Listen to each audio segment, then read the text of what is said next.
Hello and welcome back to The Walking Dead Retrospective, where today we'll be following up with everything that went down during No Way Out, and slowly moving into the larger world arc. We've got lots to talk about, so let's not waste any more time and dive straight in. The first thing I want to briefly talk about is some of the promotional material we got surrounding the series. And there is one that I somehow completely forgot to mention before Season 6 itself started, but it's one of my absolute favorites. This so-called Shadows trailer is so simple, yet so effective. It doesn't show you anything new or set pieces or anything like that. It simply gives you a super cool character preview to get you hyped about the season, and hey, that's all we want, right? Though the other thing I want to bring up is the larger world posters we got before the second half of the season. And like I said last time, remember that No Way Out itself has technically not happened yet. So while they were definitely awesome posters hinting at the upcoming arc, which I think all comic book readers were clamoring for, they were always sort of overshadowed by the immediate events that are yet to take place. And because of this, the promotional material itself was also quite limited in its variety when it comes to the latter half of the season, because again, the previous arc was still ongoing. And with all that said, what comes next is what illustrates my point beautifully. Remember how we talked about the pacing of Season 6, and I said that it covers roughly 1.4 issues per episode? Well, I wasn't being entirely truthful because the way it achieves that number is not actually adapting the material. Rather, it's because there's a time skip following No Way Out, which was never present in the books. And this results in the show essentially skipping issue 85 through roughly 91 altogether. I'll go out on a limb and say that these are among the most important parts of the Alexandria arc in my opinion, and basically removing all of that felt very weird. Especially because of the fillery nature of some of the episodes in the first half. By cutting the runtime on those and just pushing everything up, much of what we'll be talking about today could have been adapted. But not to be too hard on the producers, I do still have a good guess as to why such a decision was made, which we'll get to in due time. But with all that said, we open episode 10 and everything appears to be great. And even sort of in a tropey-like fashion, Rick calls on Carl, who you'd obviously still expect to be recovering, only for him to walk out completely fine. So yes, we've just skipped over the entirety of the volume, we find ourselves, and moved on to the larger world right away. So before we do that, let us catch up on the books, where the next issue picks up with the group still cleaning up the dead and Rick sitting by Carl's side. And one thing that I think is particularly important to realize in retrospect is that none of us had any clue whether Carl would make it or not. Sure, he is Rick's son and it would only make sense for him to become the leader later in the series, but Kirkman has already made it blatantly clear that he is not scared to kill off anyone and everyone if that makes sense for the story. Just like we saw with Lori and Judith. And on top of that, he was literally shot in the head. So even if he does make it, who knows how it would affect him. So moving forward, just try to keep this uncertainty in mind, because we were obviously going in blind. And with that said, after we check in with a few of the survivors who are clearing out the dead, we cut over to Rick, who's still sitting by Carl's bed. And importantly, we get a conversation between Denise and Rick, where he reflects on what happened with Jesse. Remember that Denise is 1, originally from Alexandria, and 2, she has no idea what happened there. So picture Rick, calmly telling her how he chopped off her hand just to save Carl. Obviously he is haunted by it himself, especially saying that he knows how that feels because he literally does. But regardless, the entire scene is incredibly dark. And this sort of introspection is a major throughline throughout this volume. As the title of We Find Ourselves implies, many members of the group would try to finally figure out how they fit into this new world. Most of all Rick. And because of how important some of these morning after the storm type character-centric moments are, it does feel quite weird that much of this was either heavily remixed or removed completely. And perhaps most importantly, notice how Andrea is the one supporting Rick throughout all of this. Most times he's visiting the unconscious Carl, Andrea's right there by his side. And much more on that later on. And one more thing to mention related to this. Obviously, we've seen a whole bunch of funerals and burials in the show, and most of the time at least, they're of significant importance. But in the book, if memory serves me right, there has not been a single funeral that we've skipped. Throughout the entire series, death is never taken lightly. So after the tragedy that was No Way Out, we once again see the group gather to mourn the dead. Whereas in the adaptation, because of the time skip, we never really saw any of that. And following the funeral, we'd see a meeting that is very loosely similar to the one in early Season 6. Only instead of some giant walker diversion mission, Rick just talks about how short-sighted they've been so far and that it's time to restart civilization, starting with Alexandria. They begin brainstorming ideas about how to make the community safer, and plans are sketched up to dig trenches, reinforce the walls, among many other reinforcements. This would essentially be the backdrop for this volume. The primary plot is of course centered around Carl's recovery, but in the background of all that, we're focused almost exclusively on boots on the ground survival. An aspect of the story that was pushed a little further into the adaptation is the whole Abraham-Rosita drama, as it would only happen in episode 12.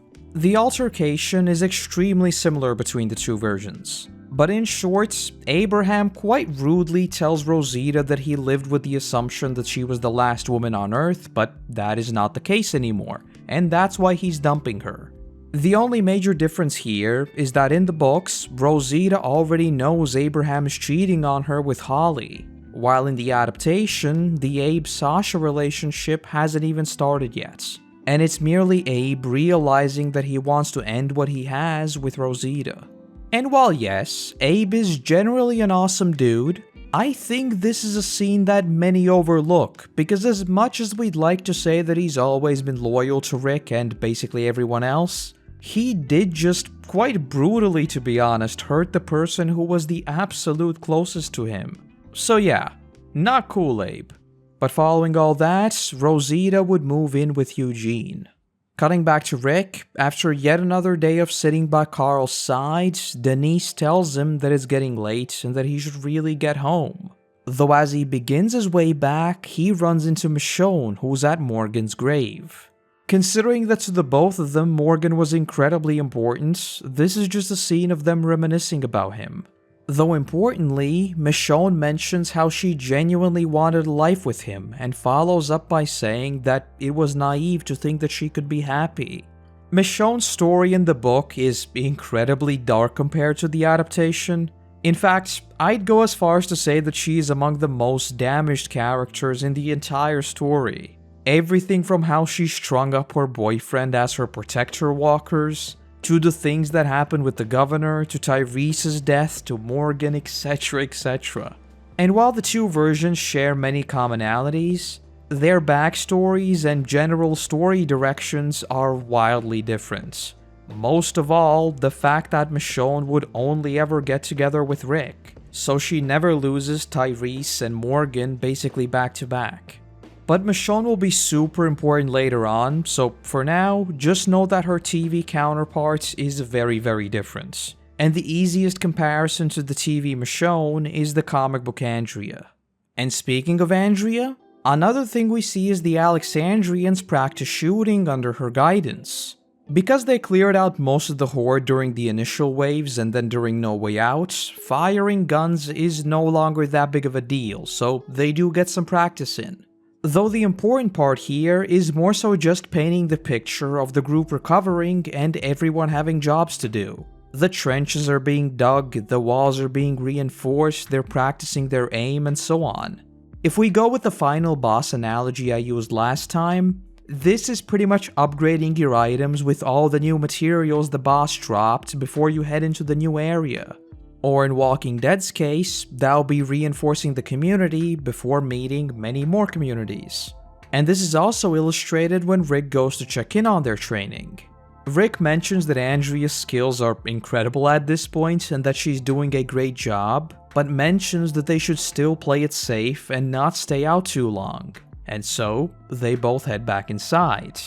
There are a bunch of these scenes in the book where Rick is just walking around and actually leading them and organizing everything, which is something that, perhaps surprisingly, we rarely ever see in the TV version. It is of course always implied that he's doing all that in the TV version as well, but we get to see a little more of his macro scale sort of thinking in the books.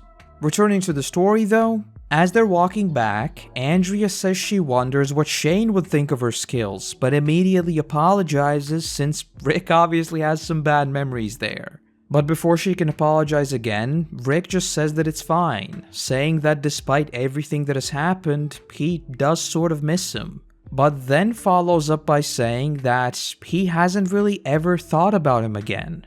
And I think I have a bit of a weird take here. This is an aspect of TV series in general that I've always thought is weird. You ever notice how in TV shows the names of dead people are very rarely mentioned? The things that happened and phrases like, oh, the people we've lost, etc., etc., are often dropped, but never their names explicitly. I don't know why that is, but I found that it's quite a common occurrence, almost as if the audience doesn't remember their names. Obviously in a series all about death, they won't get caught up on everyone who's died, but I feel like you will still remember them and call them by their name. This is something I honestly want you to weigh in on. Is this just my anecdotal experience, or is this really something you've noticed as well? Though yeah, I think name-dropping Shane here was really cool. And to be fair, it would also happen in the adaptation, which we'll talk about later on.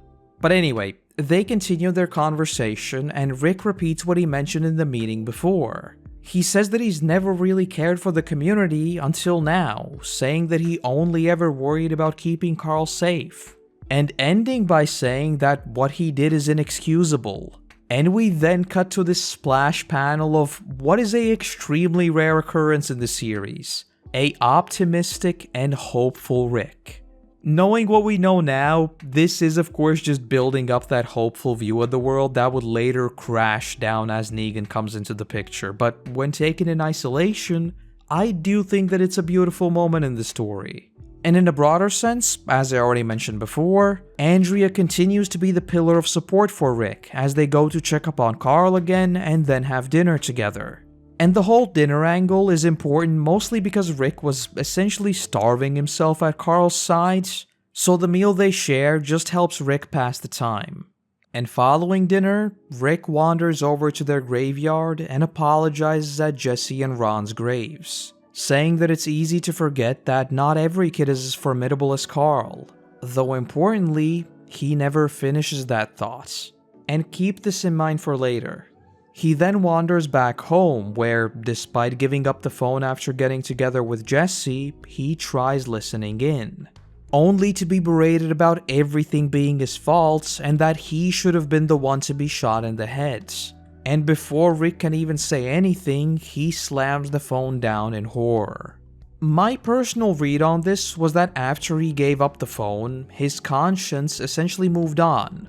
So when he sort of relapsed, it's not just that he blames himself for what happened to Carl, but it's also the fact that he told himself that he had moved on already. So unlike the previous time where Lori was mostly calm despite all the tragedies that were going on, this time she is enraged because Rick himself knows that he shouldn't be talking on the phone again. There are many more ways you could look at it, but regardless, this is just yet another one of those introspective scenes I mentioned before which were cut for the adaptation. But one thing that wasn't cut for the TV version but was rather remixed was the whole conspiring against Rick debacle that we saw in the first half of the season.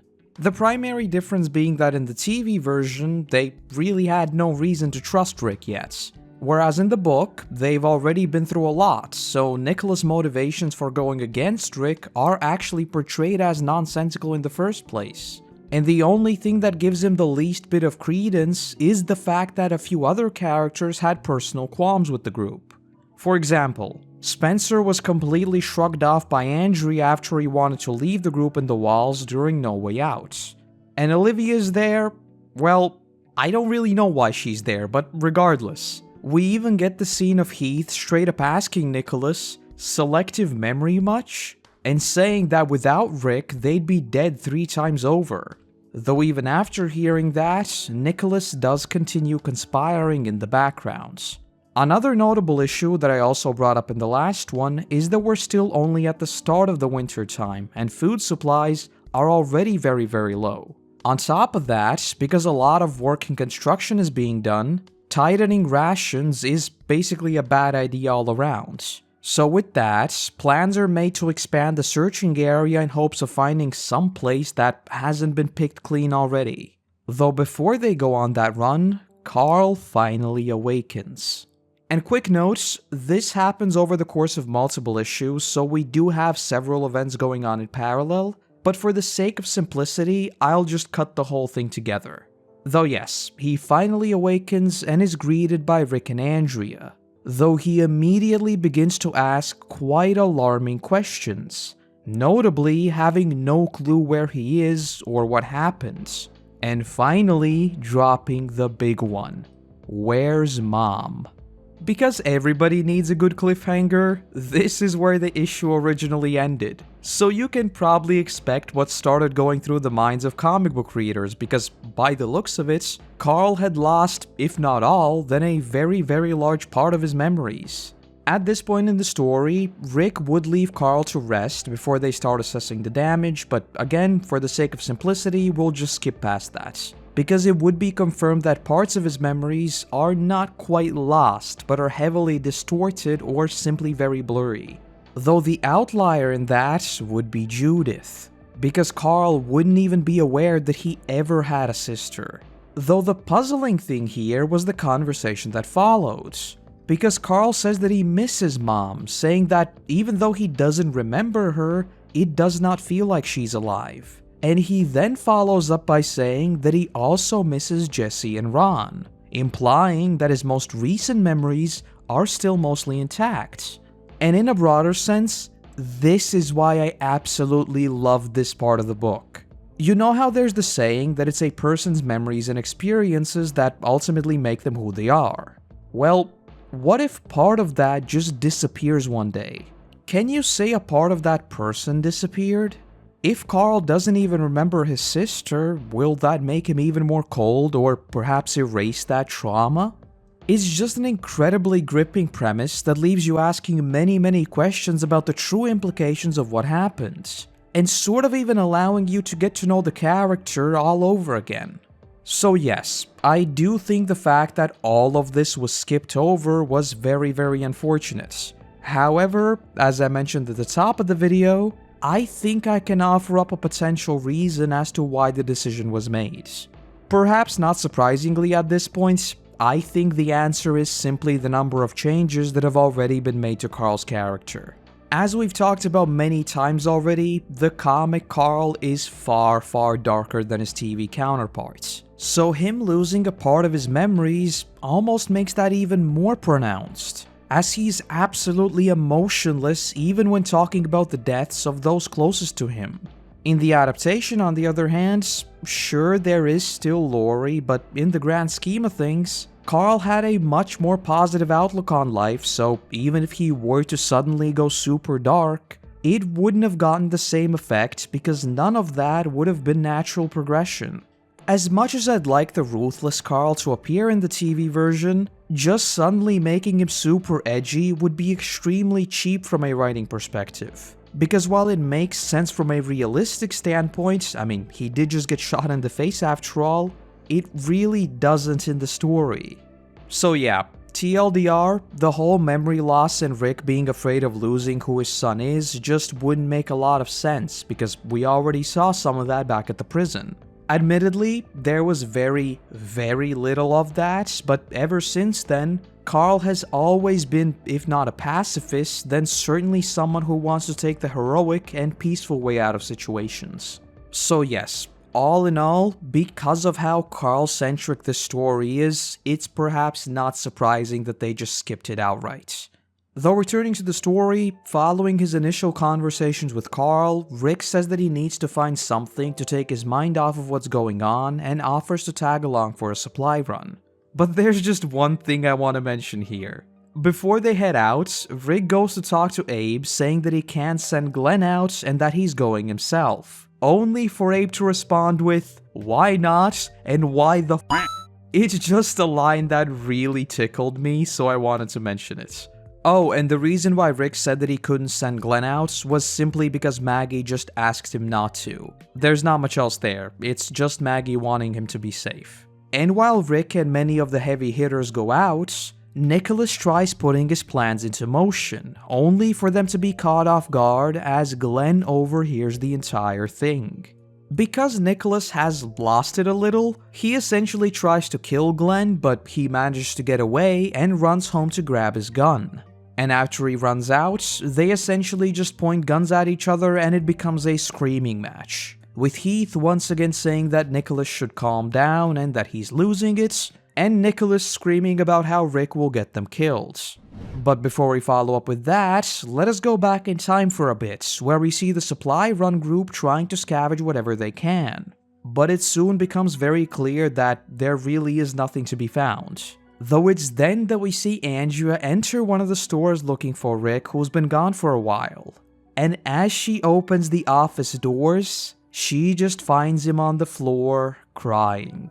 And oh boy, the conversation here is something else entirely. He tries apologizing for crying, saying that he's been raised with the whole "boys don't cry" speech, but Andrea dismisses that, just asking whether she can help in any way, saying they've been through so much together that he doesn't need to hide anything.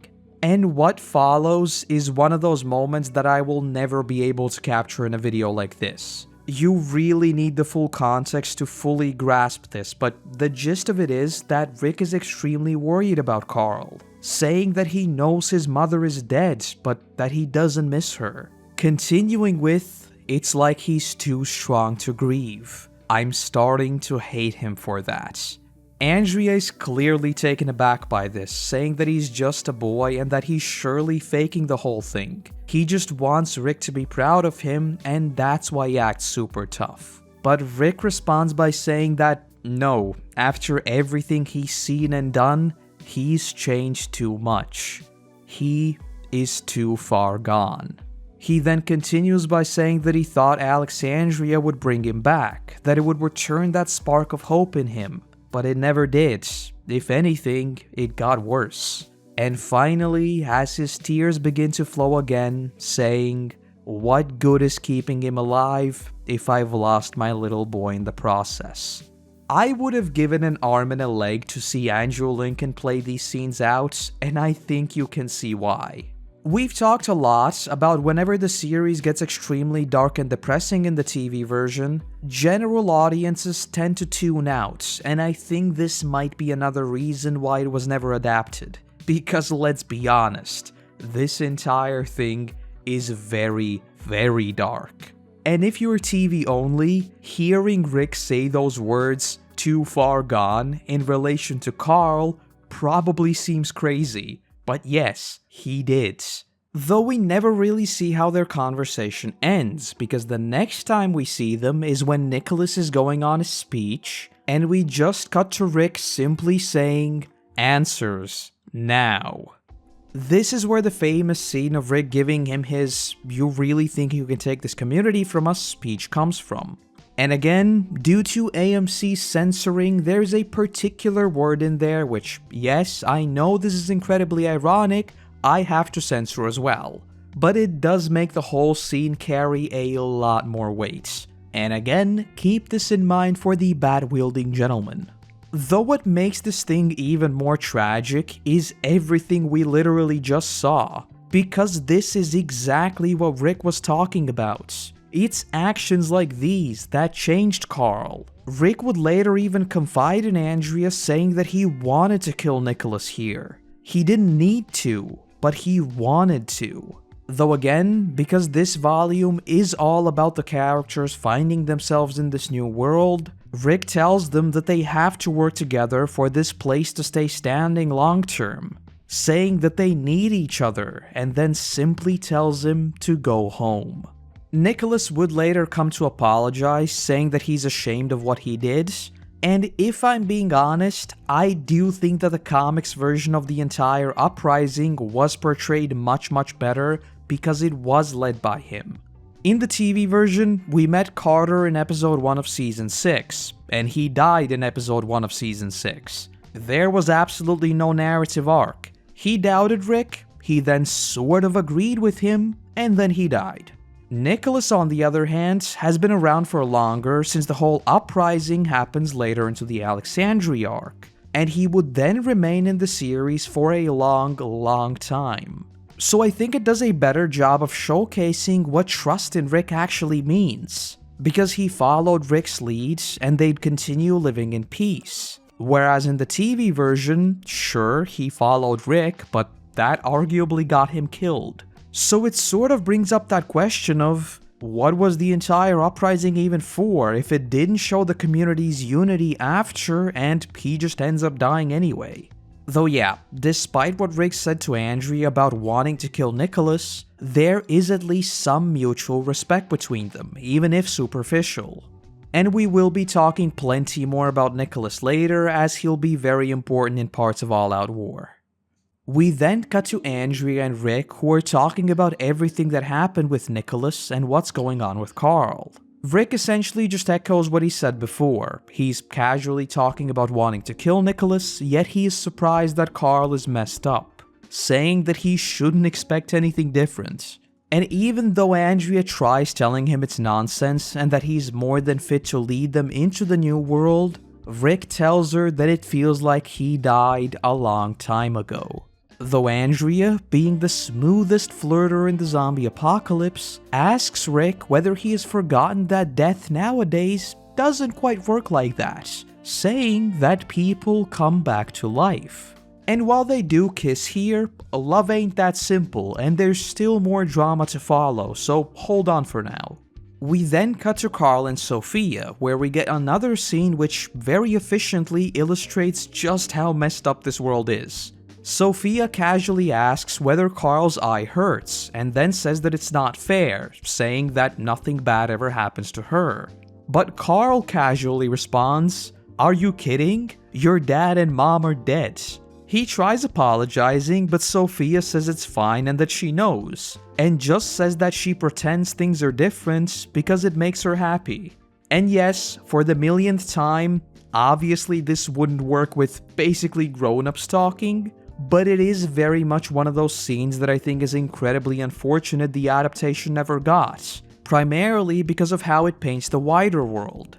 It's one thing watching Rick be ruthless and all that, but what is more messed up than a couple of kids basically comparing the tragedies that have happened to them, right?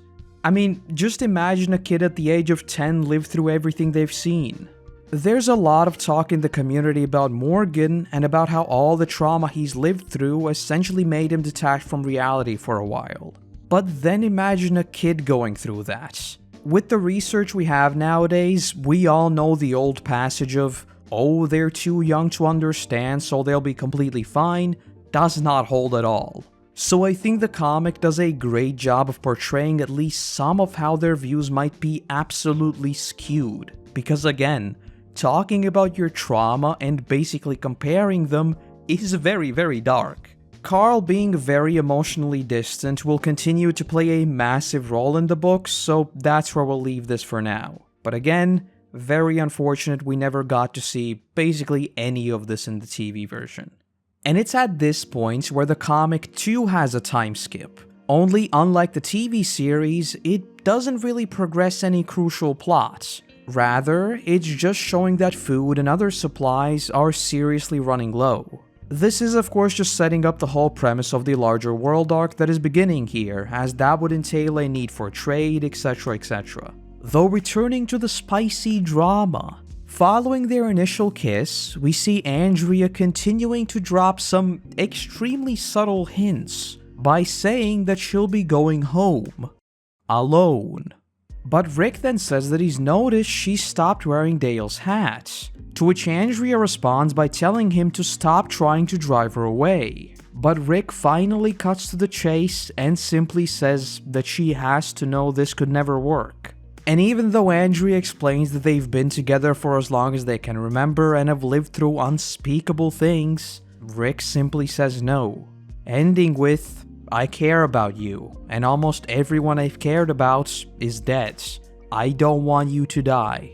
And all of my drama jokes aside, I do think that the way this is portrayed does come off as extremely natural considering how little time has passed since Jesse's death. It's not surprising that Rick doesn't want to jump into another relationship right away. The TV version sort of avoids this issue with the time skip, which to some extent avoids the problem outright, but even with the time skip, I do think that the immediate follow-up of what happened with Jesse was sorely missing in the adaptation. So while their relationships would play out incredibly similarly in both versions, I do think that the TV version suffered a little from that whiplash of going from No Way Out to all is good entirely off screen.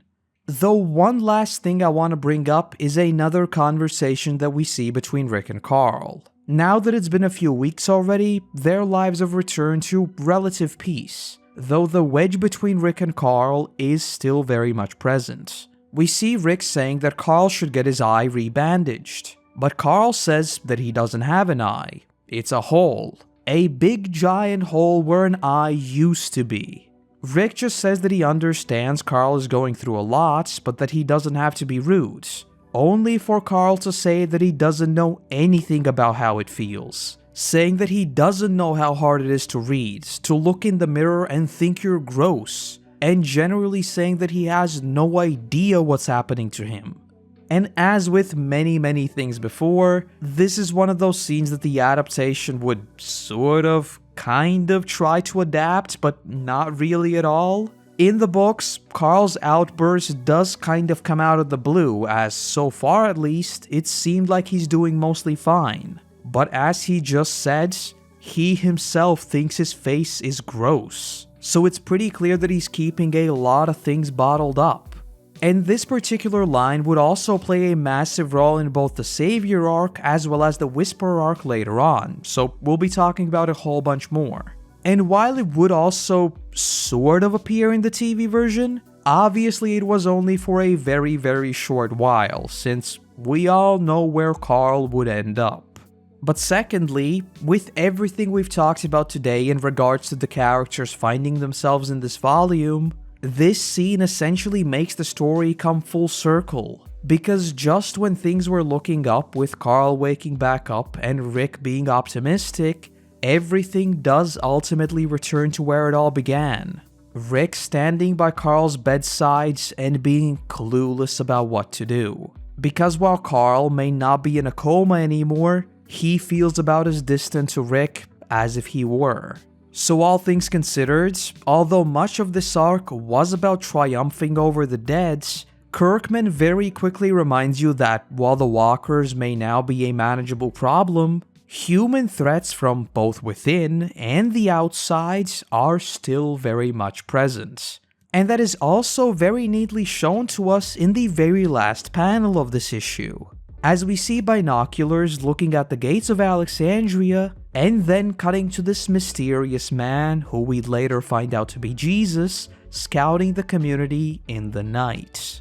And with that said, we have sort of caught up to the TV version. It is very different, but kind of, and this is where we'll pick up next time. So a very quick summary as to the differences. Obviously, Michonne is very different in the adaptation. And from a personality perspective, more so is Andrea from the comic book. So in the TV version, it's Rick and Michonne getting together, while in the comic book, it's Rick and Andrea.